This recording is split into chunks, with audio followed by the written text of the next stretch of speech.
Hello, Packers fans. Welcome to your game day edition of the Pack Attack Cast.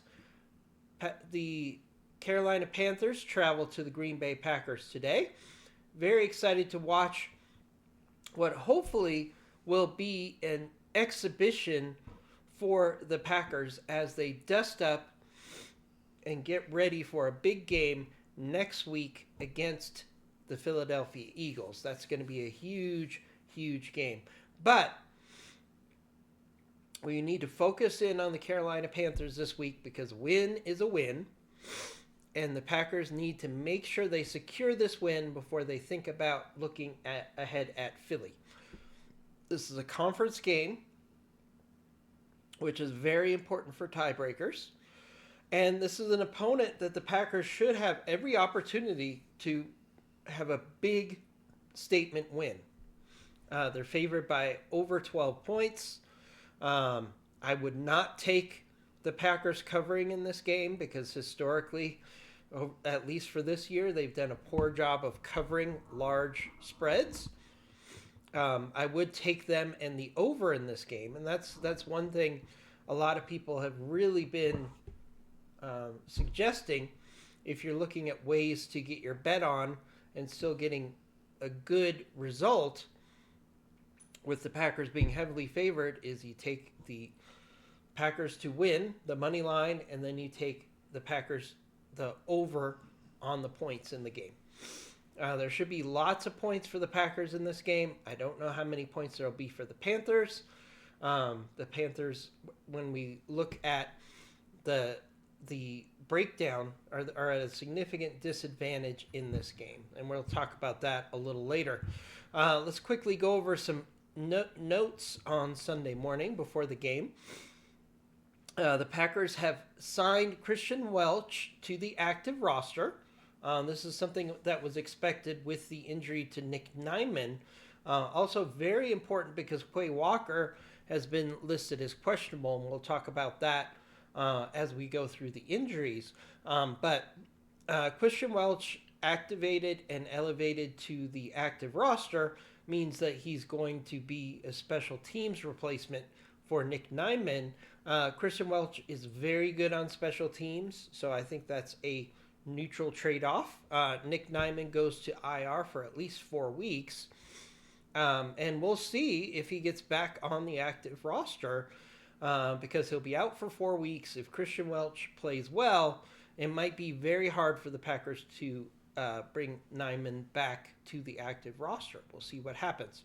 The Packers have also elevated Aaron Mosby for this game. This is his last activation from the practice squad to the active roster. So the Packers are going to have a decision to make with Mosby next week. They can either keep him on the active roster or they would have to waive him to get him back onto the practice squad. And he might be picked up by another team. So something to watch next week for Aaron Mosby.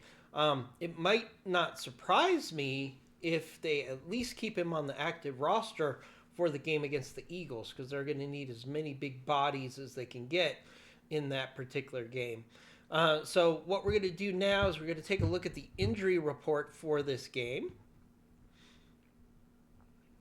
So let's get to that injury report. Let me just share the old screen here.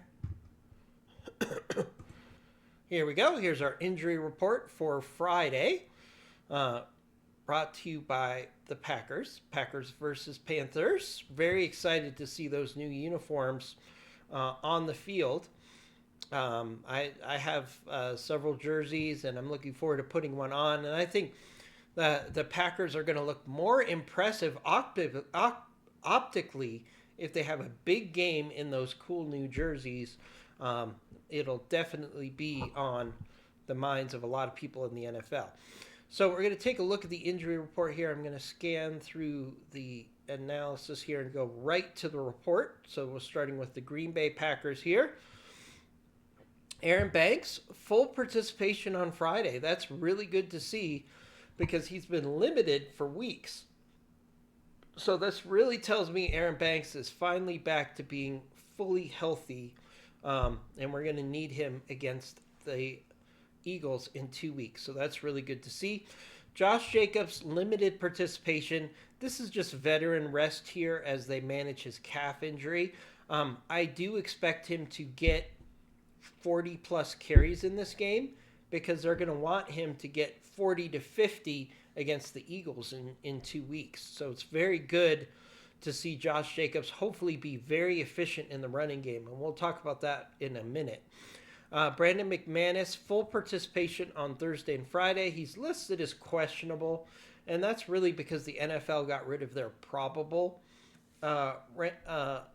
grade. He would definitely be considered probable on the old system. So I think Brandon McManus will be good to go this week. It's a really big game for Brandon McManus. He struggled last week, although some of that wasn't his fault because the Packers put him in a position of kicking a 57-yard field goal. But he missed a 45-yarder that he shouldn't have missed last week. So hopefully Brandon McManus will have a good showing this week. Let's see. Jordan Morgan had an illness, but he's fully participated, so he should be still in a rotation at right guard. We saw that last week. I think we'll see that until one person wins the job, and they certainly want Jordan Morgan to win the starting job at right guard. We know Neiman will be out. Zach Tom, limited participation all week. Again, they're trying to nurse him through a significant injury to his back. I think he'll be good to go in this game. Don't be surprised, though, and this probably goes with Aaron Banks too, if the Packers get to a sizable lead in this game, look for them to pull some of their starters, especially from the offensive line.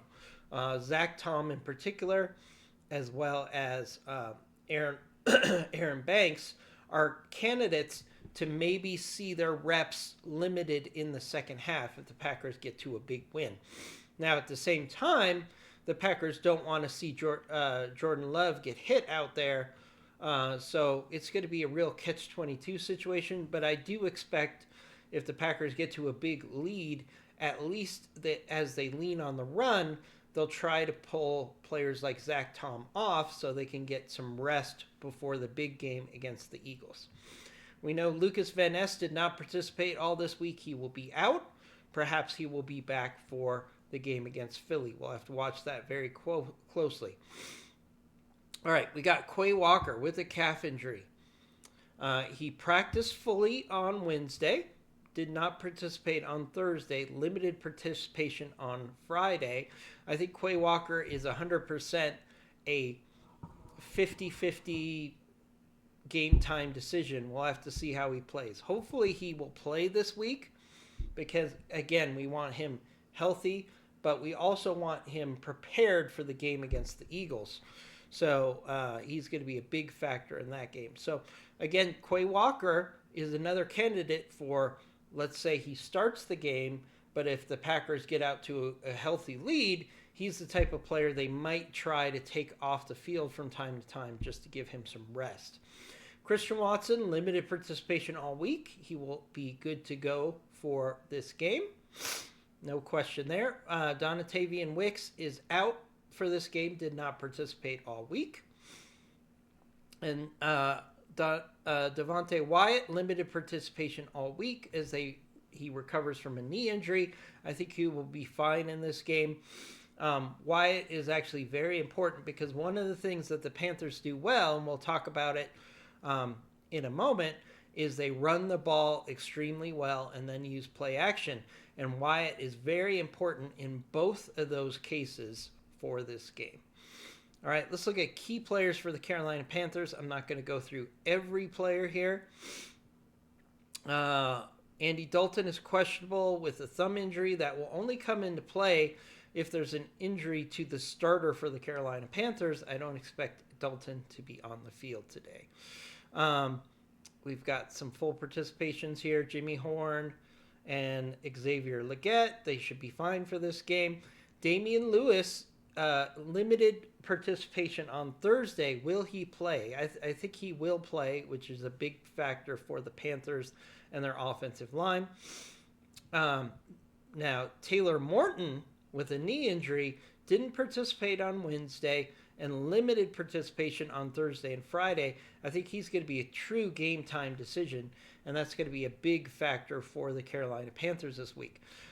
So even if both of these players play, Lewis and Morton, they're both dealing with significant injuries, and that will be very bad against one of the best defensive lines in the NFL with your Green Bay Packers.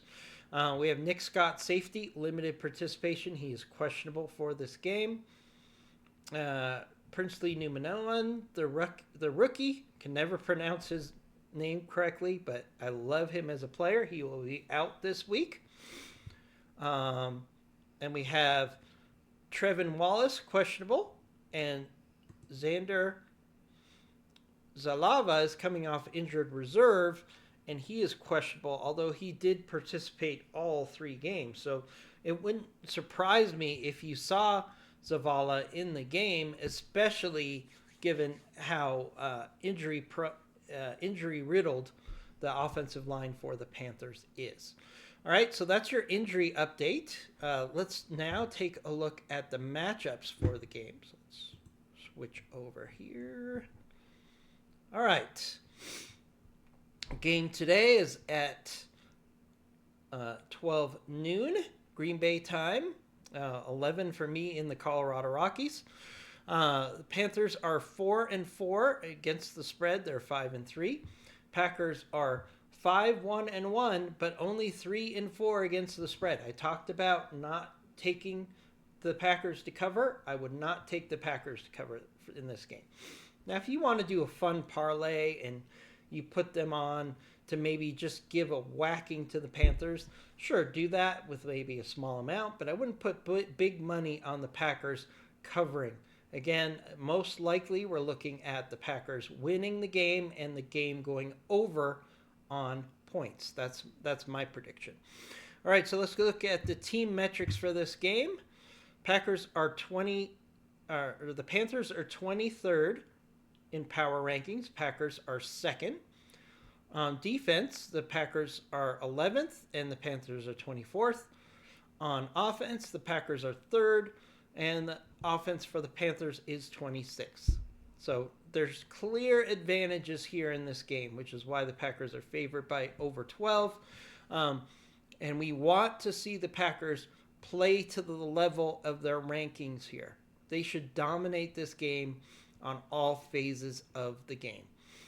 This is also a really good test for the Packers before they play Philadelphia, because the Panthers are really good at running the ball and the Eagles can be really good at running the ball. So this is a great warm-up game for the Packers' run defense. In fact, I would say that the Panthers are running the ball better than the Eagles. So that's definitely something we want to watch. Let's look at EPA per play, which really highlights this.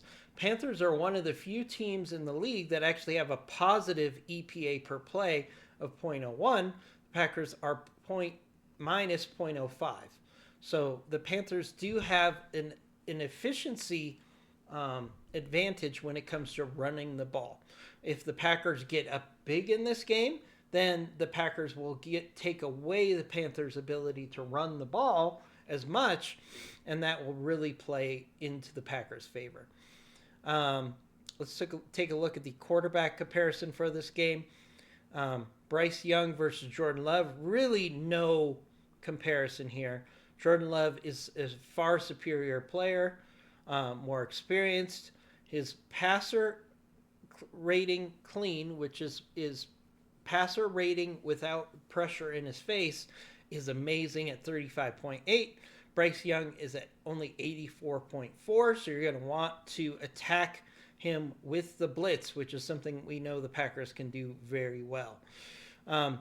Passer rating under pressure. This is where Jordan Love struggles a little bit, but we haven't seen too much of it this year.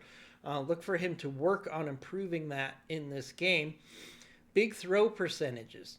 Packers are at 4.71%. Very efficient with big plays. And the Panthers are very muted at 3.72%. they've been doing really good with McMillan lately in the big play passing game off play action. So look for that to be something they try to do again this week. Turnover worthy plays, about even there. Jordan Love is a little better. And the power rating for the quarterbacks, if you want to put stocks into that, Jordan Love is 3 times better than Bryce Young. So I'm expecting Jordan Love to have a really good game today. But don't expect a huge production yardage wise, because I do expect the Packers to really lean on the run in this game. So don't go crazy with your yardage predictions for Jordan Love after that 360 showing. I would be thrilled if Jordan Love gets to 225 and is very efficient in the passing game, and the Packers really lean on that run game this week. So we already went through the injuries, so let's take a look at the matchups in this game. Okay, so we're going to look at Packers on offense first. We'll go with 2 tight end because I do think the Packers are really going to try to run the ball. Okay, let's look at the starters for the Panthers here. First, safeties are below average. Linebackers, below average for PFF. So you're going to have really big opportunities for big plays in the passing game against these safeties. And with these linebackers who really struggle, especially on coverage, this is going to be a great opportunity for Tucker Kraft to continue his big game performances from last week. Looking at the corners are okay. Jackson and Horn are about as good as the Packers corners. They're going to be vulnerable for big plays, so we're going to have to watch that very carefully. Brown is their elite player on the defensive line. Look for him to try to stop the run on a consistent basis. He's the second best defensive tackle per PFF. And the rest of their defensive line is bad to okay. So the Packers, especially running to the left side of the formation, should be very effective today. And they really want to work on that again before we play the Eagles in 2 weeks. Looking on offense for the Packers, Romeo Doubs, Christian Watson, both playing very, very well right now. This is the 2 tight end formation, so you have Tucker Kraft and Musgrave. Tucker Kraft is playing at an elite level right now. Look for that to continue this week. Again, I think the Packers are really going to lean into the run as much as they can in this game for multiple reasons. But Tucker Kraft should still have a very solid outing this week. Don't get spoiled and think he's going to have 143 yards every week. But I think he should be very effective in the passing game this week. We have Josh Jacobs and Jordan Love. Look for Josh Jacobs to get about 40-plus carries in this game as they ramp him up for the game against the Eagles. I think the running game is going to be a huge factor in this game for the Packers. Not just because they need it to win, because I think they could win just with their passing game in this game, but they really need to establish that they could be a dominant force in the running game against teams like the Eagles coming up. And how do you do that? By practicing what you preach, by having big games against teams that you should be able to beat. Now let's switch this over to 3 wide receiver real quickly. Matthew Golden in the slot against Smith Wade. This is an advantage for the Packers. So if they go into 3 wide, I don't think you're going to see 3 wide too much in this game unless there's a surprise, but they should have some positive matchups in 3 wide. Now let's switch over to the Packers on defense and the Panthers in 2 tight end, because they're going to be running the ball. That's really their bread and butter here. So we've got McKinney and Williams is going to try to keep the top off the ball if there's some play action. We've got Cooper, McDuffie, and Walker. If Walker can't play, McDuffie will slide over to the mic and call the defenses. So we'll see what happens there. And on the outside, we have Nixon and Valentine. Look for Valentine and McMillan to be an interesting competition throughout this game. Their second wide receiver, Leggett, is not a huge factor. So I think the Packers will have the advantage when the Panthers have to throw the ball. So look for the Packers to try to get a big lead and force the Panthers to play efficiency. Now let's look at the offense for the Panthers. They're going to run the ball as much as they can. Their offensive line is playing very well, especially in the running game. So that's going to be a really big test for the Packers this week. I would argue, except for last week, the Panthers really have had one of the best running games in the NFL. So this is going to be a really good test for the Packers defense this week. Can they consistently stop the big chunk plays for the Panthers? Because in the running game, the Panthers, and I watched several of their games this week, really love to get big first down plays with their running back to make the rest of the downs very manageable. So if you can keep them down on first down, maybe get 3 or 4 yards a carry instead of 7 or 8, which I've seen in some of the Panthers games, that's really going to help the Packers in this game. So the run game against the run defense really is the story of this game. If the Panthers want to keep this game close, they have to run the ball effectively throughout the course of the game. If they have to get away from that because the Packers get a big lead, it's really not going to help the Panthers at all in this game. Now let's switch over to 3 wide receiver for the Panthers. And we'll go to nickel defense for the Packers. The Panthers really don't have the horses to go 3 wide receiver in this game. Coker's, he's an okay slot receiver. McMillan is really the key to their passing attack. So it doesn't really help the Panthers if they go 3 wide. I would say Bullard against Coker. I would go with Bullard 9 times of the week. Of course, we have Micah Parsons, who's going to be looking to have big games. A big game against their offensive line, as well as Rashawn Gary. And can the defensive line hold up against that rushing attack for the Panthers. Panthers, this is going to drive me nuts until we're done with this matchup. So everything really favors the Packers here. So let's go ahead and stop that there. So everything really, really, really makes this a win for the Packers across the board. We're better on offense. We're better on defense. The Panthers are really good at running the ball and play action off the run. So is that going to be a big factor in this game? We're going to have to watch that very carefully. But there's every reason to believe that the Packers can be very effective in this game. My prediction is the Packers are going to win by 10 points or more. So I don't expect them to cover, but I do expect them to win by more than 2 touchdowns against a really stubborn run attack for the Panthers that I think is going to keep them in this game unless the Packers blow the roof off of the Panthers and get up in a big way.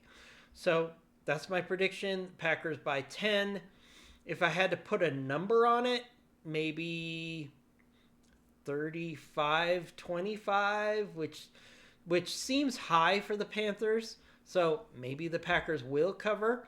But if I had to put a number on it, maybe 30 to 20. I think 30 to 20 would be a good win for the Packers in this game. On paper, they should win by more than that. They probably should cover, but we know things don't always happen like it is on paper in the NFL, especially for your Green Bay Packers. But I do expect a 10-point win against the Carolina Panthers. So we're going to see how things go today. So it's not just about the Packers beating the Panthers, because I think that is 100% going to happen. I would say 95% chance that the Packers win tonight. It's about tuning up the things that have gone wrong to get ready for that big game against the Eagles. We want to work on the run defense against a really good rushing team. We want to work on coverage in the secondary. We want to find ways to play good in all 4 quarters of a game, which we're going to have to do if we want to beat a team like the Eagles. So we're going to have to see if all that comes to fruition this week. I'll be back on Monday morning with a reaction to the game. And then we'll start tuning up for the big game against the matchup against the Eagles. As always, go Pack Go. Enjoy the game today. Hopefully this is going to be a fun game. I would love to have a fun, not stressful game for the Green Bay Packers. Like, oh, they're up by 10 at half. Things are going well. And we don't have to stress out a game because the last couple of games have certainly been very stressful, even though the Packers came out on top. So go Pack Go, and we'll talk to you tomorrow with my reaction to the game. And hopefully a victory Monday on Monday morning. We'll talk to you then.